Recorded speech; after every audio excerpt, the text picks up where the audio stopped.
My son called me. I'm getting married tomorrow. I withdrew all the money from your bank accounts and sold the house. Bye.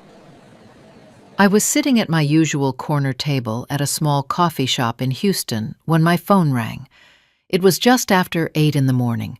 The rush had already passed. Soft jazz played through the speakers. The smell of fresh coffee and warm pastries filled the air. I had ordered the same thing I always did. Black coffee, no sugar, no cream. I liked my mornings simple, predictable.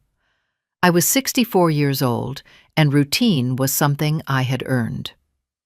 I remember glancing at my phone and smiling faintly when I saw my son's name on the screen. Logan, my only child. He rarely called this early unless something important was happening.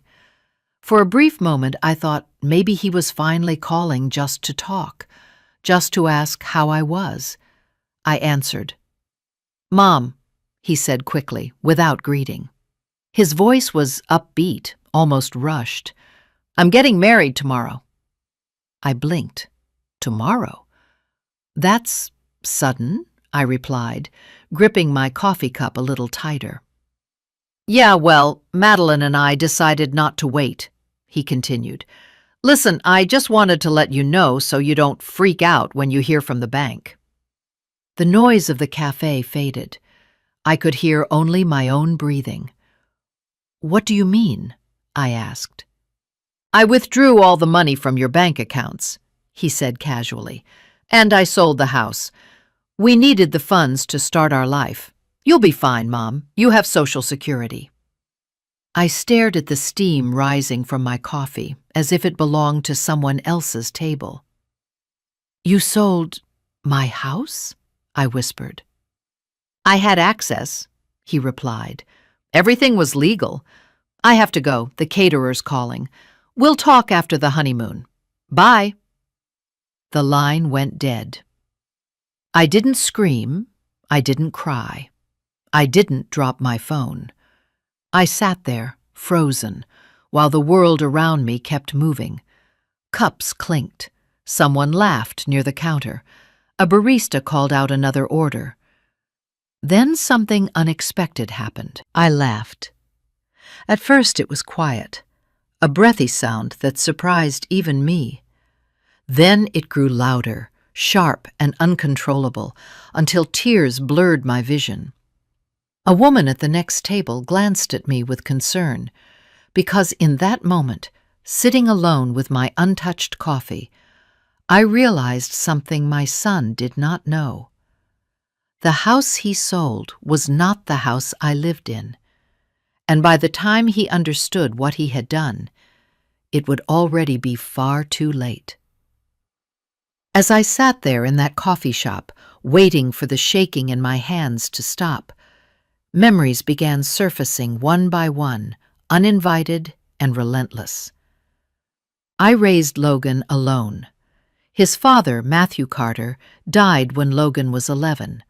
A construction accident. One phone call in the middle of the night that split my life clean in two. From that moment on, there was no safety net, no second income, no backup plan. Just me, a grieving child, and a quiet promise I made to myself that Logan would never feel abandoned by the world. I worked long hours in municipal records administration, a job no one ever noticed, but one that demanded precision, confidentiality, and absolute attention to detail. During the day, I processed permits and legal filings. At night, I organized case files for extra pay. I skipped vacations. I wore the same coats for years. I learned how to stretch groceries and how to hide exhaustion behind a calm smile. Logan grew up knowing only one thing. His mother would always handle it. And I did. When he wanted to attend a better school, I found a way. When he dreamed of working in finance and living a larger life than the one we had, I encouraged him. I told him ambition was not a flaw. I told him he deserved more. What I never taught him was restraint. The first signs appeared slowly, almost invisibly. About a year ago, Logan started asking questions he had never asked before. Casual questions, delivered with concern wrapped neatly around them. "How are your savings doing, Mom? Do you have everything organized in case something happens? Have you thought about simplifying your finances as you get older?" At the time, it sounded thoughtful, responsible even. I told myself I was lucky to have a son who cared. Then Madeline entered the picture. She was young, polished, and always perfectly composed. She worked in high-end event coordination, the kind of job where appearances mattered more than substance. When I met her, she complimented my home repeatedly: the layout, the neighborhood, the value. She never called it cozy. She called it an asset. I noticed how her eyes lingered on framed photos, on my bookshelf, on the locked filing cabinet in the hallway. She asked questions that felt harmless, but landed strangely. "Is this house fully paid off? Did you ever think about downsizing? Houston real estate is incredible right now." Logan would laugh it off, squeezing her hand, telling me she was just curious by nature. I wanted to believe him. Then came the request. Logan said he wanted to help me set up automatic payments and digital access, so I would not have to worry about bills or paperwork. He told me stories about colleagues whose parents had missed payments or been scammed.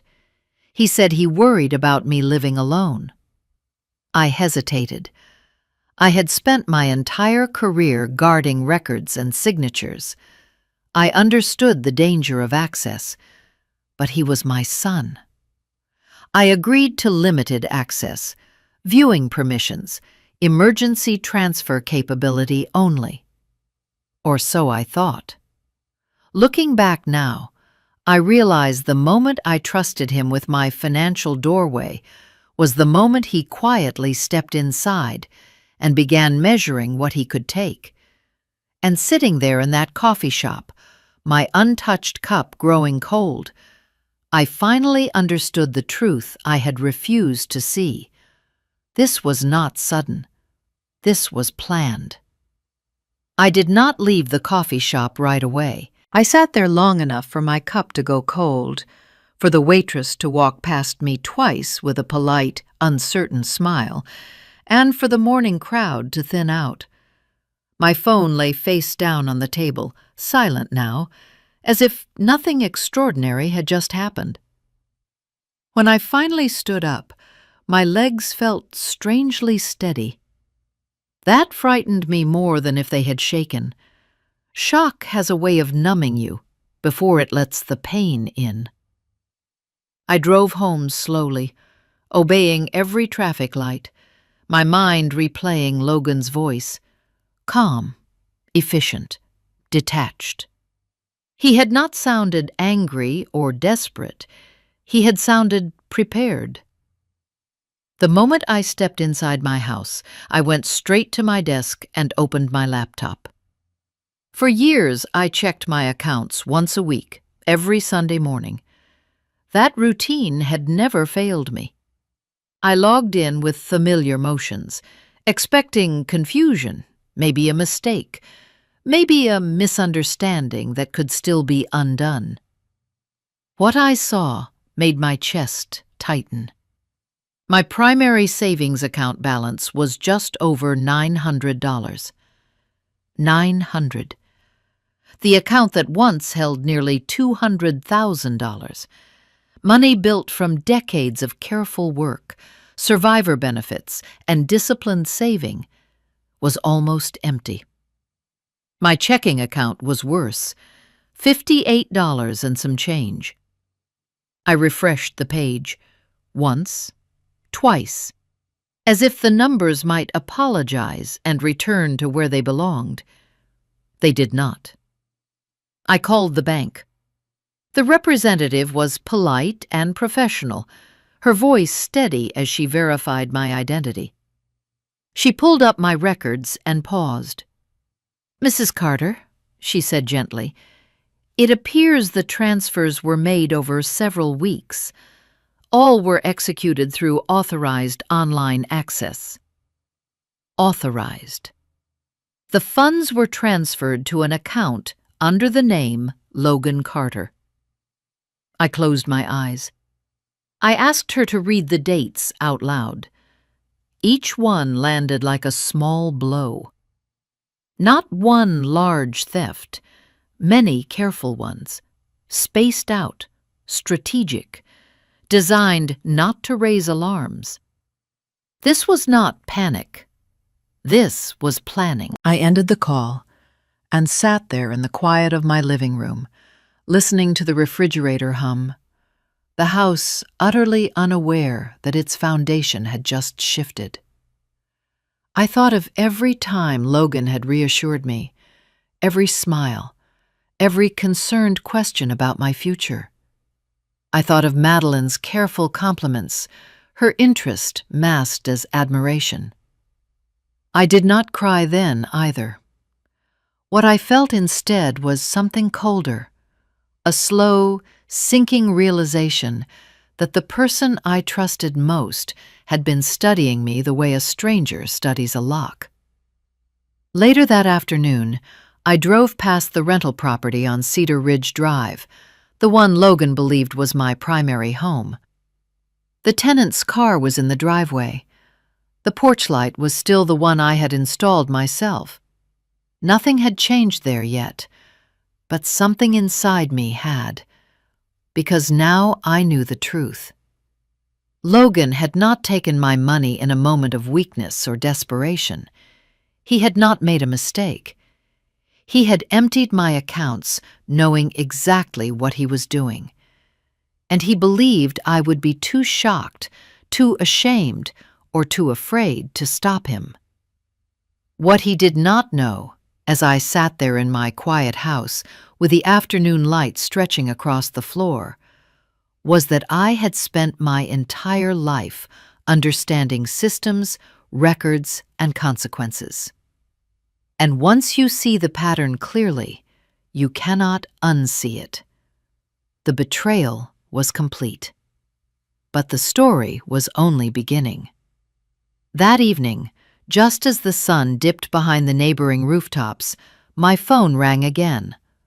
Logan. This time, I answered without hesitation. "Mom," he said, his tone confident now, almost relieved. "I wanted to make sure you understood everything. The house sale closed this morning." I leaned back in my chair, staring at the familiar crack in the ceiling I had meant to repair for years. "You sold my house," I said slowly. "Yes," he replied. "I told you. We got a great price. Cash buyer. No complications." I closed my eyes. "Which house, Logan?" There was a pause, just long enough. "The one on Cedar Ridge," he said. "Obviously." I felt something shift inside my chest. Not pain this time. Clarity. Cedar Ridge. Not the house I was sitting in. Not the place where I had lived for over 2 decades. Not the home where Logan had grown up, scraped his knees on the driveway, celebrated birthdays at the kitchen table. Cedar Ridge was the rental, the modest property I had purchased years ago for supplemental income, the one currently occupied by a family with a long-term lease still in effect. The one Logan believed was my primary residence, because I had never corrected his assumptions. I said nothing. "I gave you 30 days, Logan continued. "That's more than fair. You can downsize. Plenty of seniors do it. You'll be closer to public transportation. Madeline says it's actually healthier." Madeline says. I pictured her smile, polished, certain, already rearranging a future built on money she believed was secure. "Did you tell the buyers about the tenants?" I asked calmly. Another pause, longer this time. "That's not really my problem," Logan said. "The lease will be handled. The paperwork was clean." Clean. I thanked him for calling and ended the conversation. For several minutes I sat completely still. Then I stood, walked to the hallway cabinet, unlocked it, and pulled out the folder marked Cedar Ridge. Inside were copies of the active lease, security deposit records, correspondence with the tenants, all dated and documented, all legally binding. Logan had sold a property he did not have the right to sell in the way he sold it. Worse, he had misrepresented its status. And that was only the beginning. I moved to my desk and opened a second file, the one Logan had never known existed. My real home, the one I lived in, was not in my personal name. It was held in a private family trust, established years earlier, structured after my husband's death on the advice of a quiet attorney who believed in planning for worst-case scenarios. I was the trustee, the beneficiary, the sole authority. Logan's name was nowhere on it. He could not sell it. He could not touch it. He could not even see it without my consent. I laughed then, not loudly, not hysterically, just a short, breathless sound of disbelief. My son had stolen my money, yes. He had tried to make me homeless, yes. But in his arrogance, in his certainty that he knew everything about my life, he had made a fatal mistake. He had sold the wrong house, and in doing so, he had exposed himself to something far more dangerous than an angry mother. He had exposed himself to the law. I looked around my living room. The evening light softened the familiar furniture, the quiet walls that had held my life together for so long. This was still my home. And now, for the first time since the phone rang that morning in the coffee shop, I felt something close to control return to my hands. Logan thought the story was over. In reality, it had just reached its turning point. The next morning, an email arrived from Logan. No apology, no explanation. Attached was a scanned document with a single line of text beneath it. "This is the power of attorney you signed. Everything I did was legal." I opened the file. My name was there, my address, my signature. And yet, the moment I saw it, I knew something was wrong. The signature looked like mine at first glance, but it lacked weight. The lines were uneven, hesitant. Not the steady hand I had developed over decades of signing official records, affidavits, and legal forms. This signature looked like it had been written by someone tired, disoriented, rushed. My eyes moved to the date.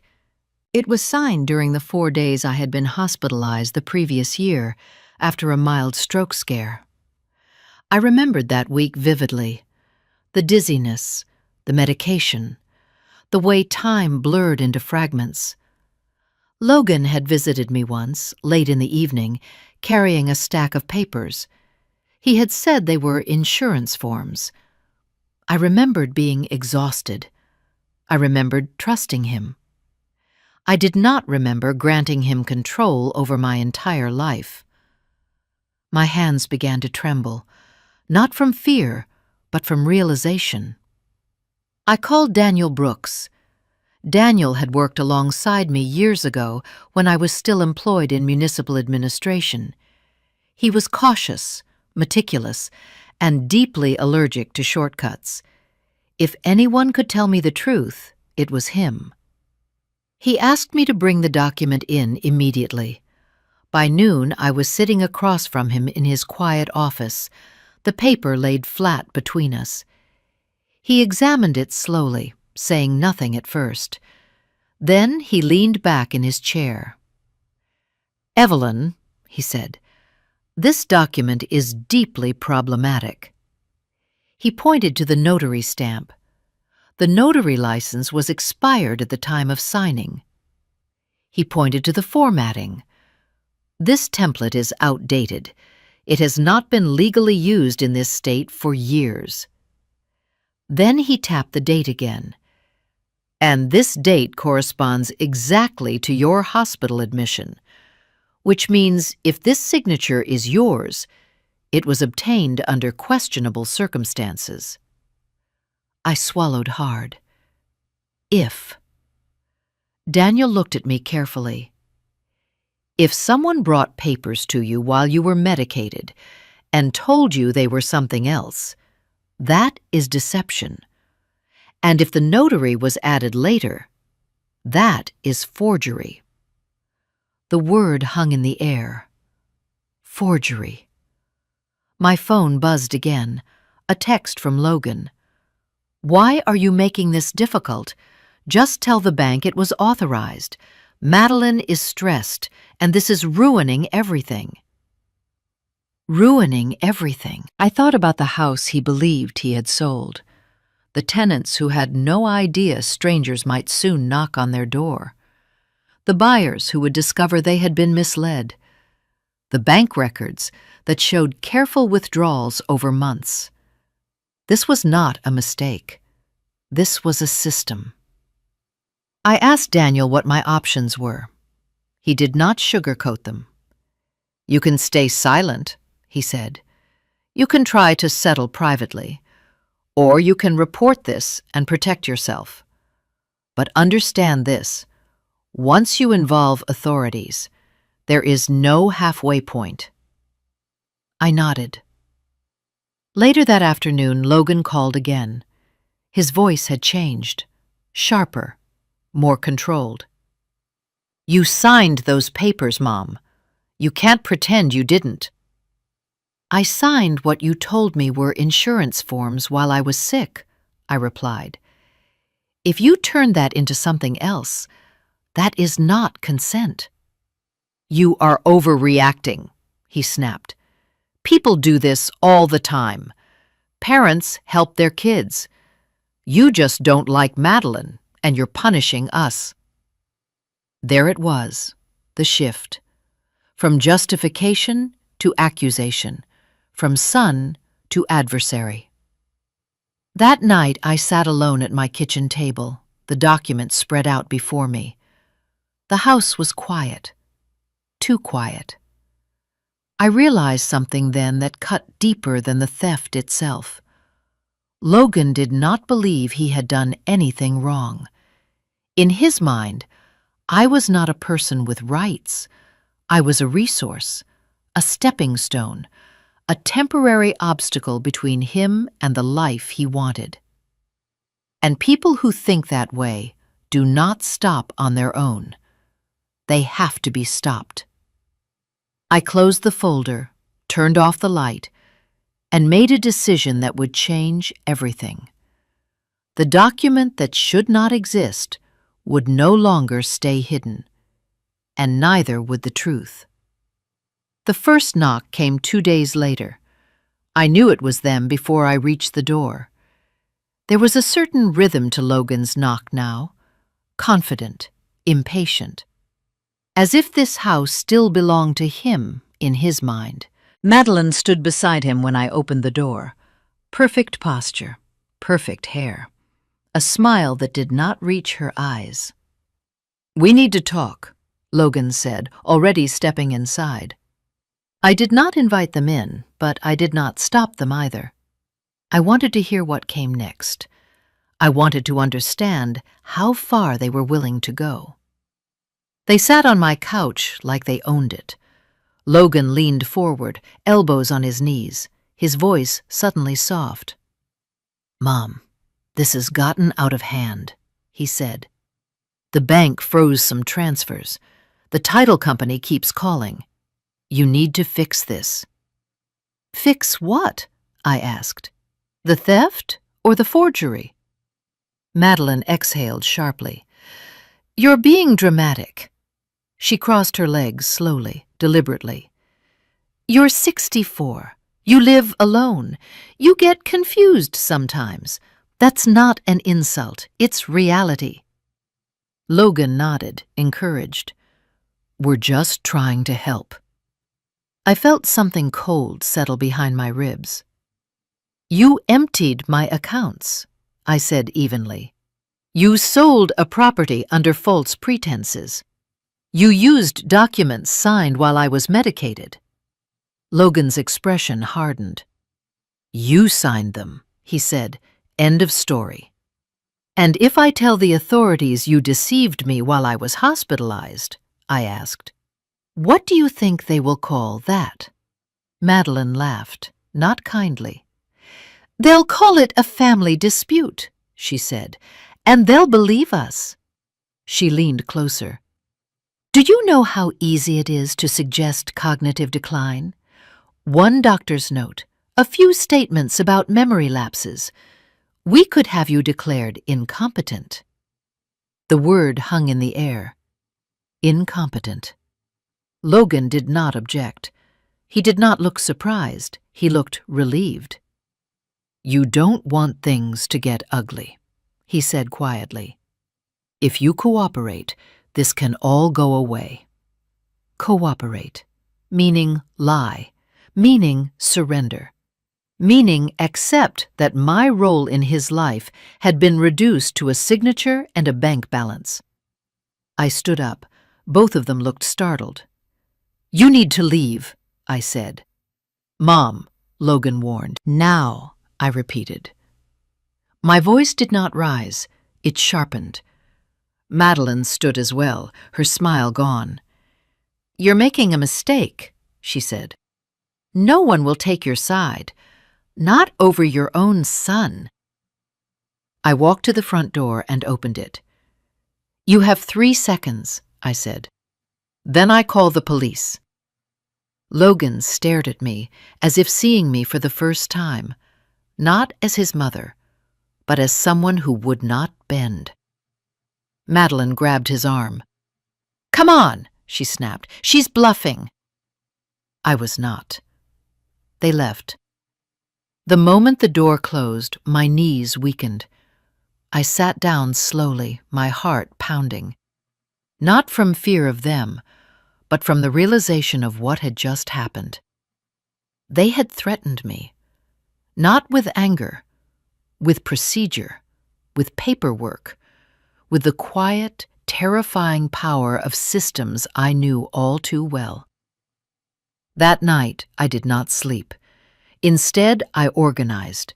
I gathered bank statements, medical records, emails, text messages, lease agreements, copies of the forged document. Everything I had ever kept, because old habits die hard. By morning, my dining table looked like a case file. I made the calls, the bank fraud department, the county records office, a detective recommended by Daniel Brooks. Each conversation stripped away another layer of denial.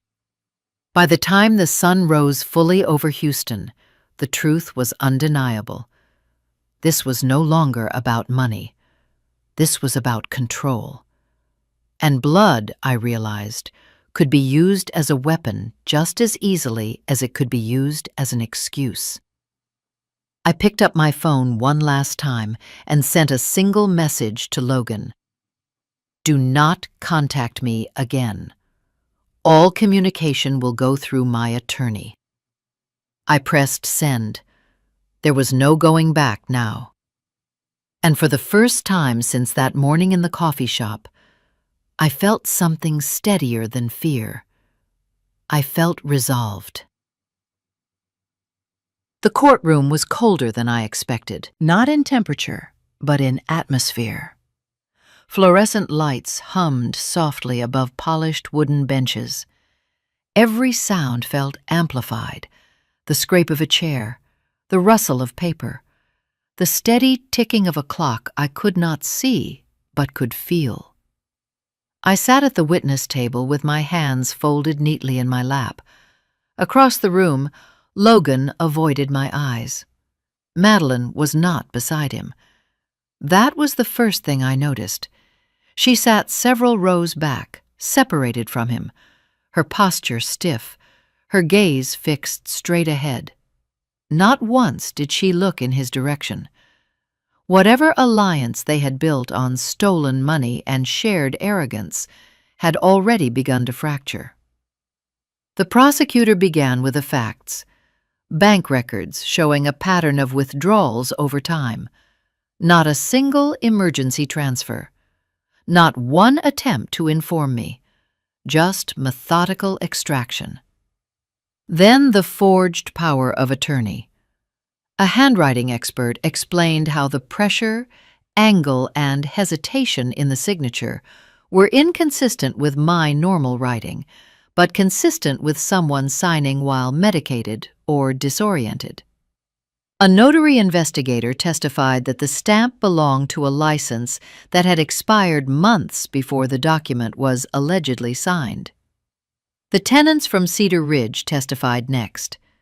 They spoke calmly about receiving notice from strangers claiming to own the home they were living in, about the fear of losing stability, about discovering the sale should never have happened. Each testimony tightened the room. When Logan's attorney stood to defend him, the argument was thin. A concerned son, an aging mother, a misunderstanding blown out of proportion. Then Logan took the stand. He spoke confidently at first, about responsibility, about wanting to protect me, about how everything he did was with my best interest in mind. But confidence does not survive scrutiny. The prosecutor asked him simple questions.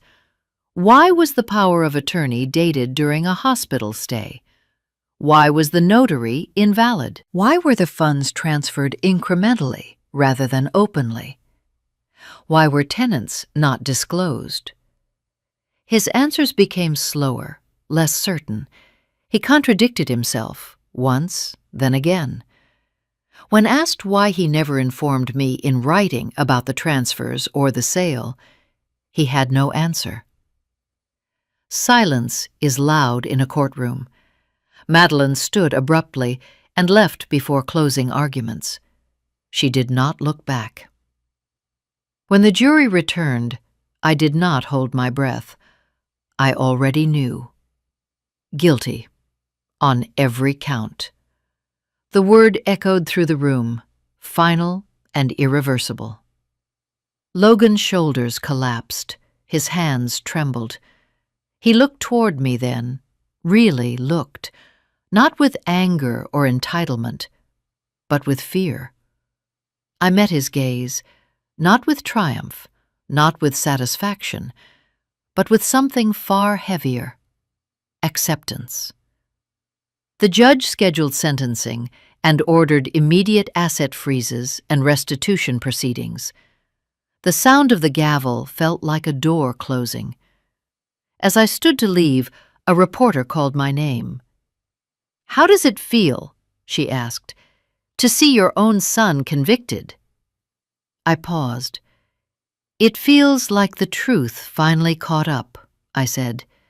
"And truth does not care who you are related to." Outside, the sun was bright. Houston traffic moved on, indifferent to the small tragedy that had just concluded inside a government building. I walked to my car alone. The betrayal had been exposed, the lies dismantled, and for the first time since this began, the story was no longer being told by those who tried to take from me. It was being told by the facts.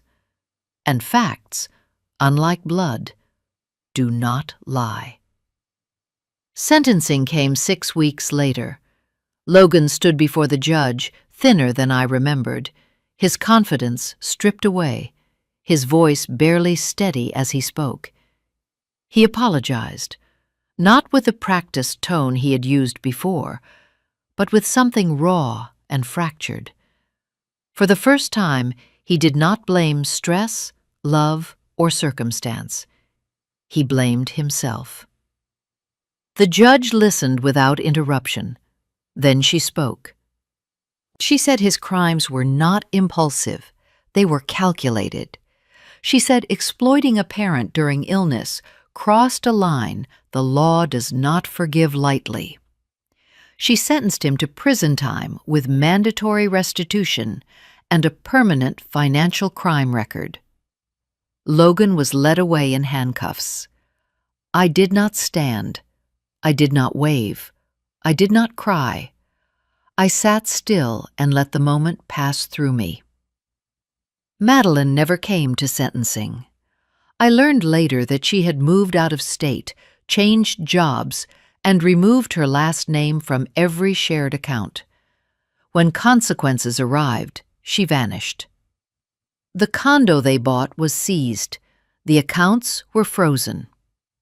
I received my first restitution payment months later. It was not the amount that mattered. It was the acknowledgement. I went home that afternoon and sat at my kitchen table in silence.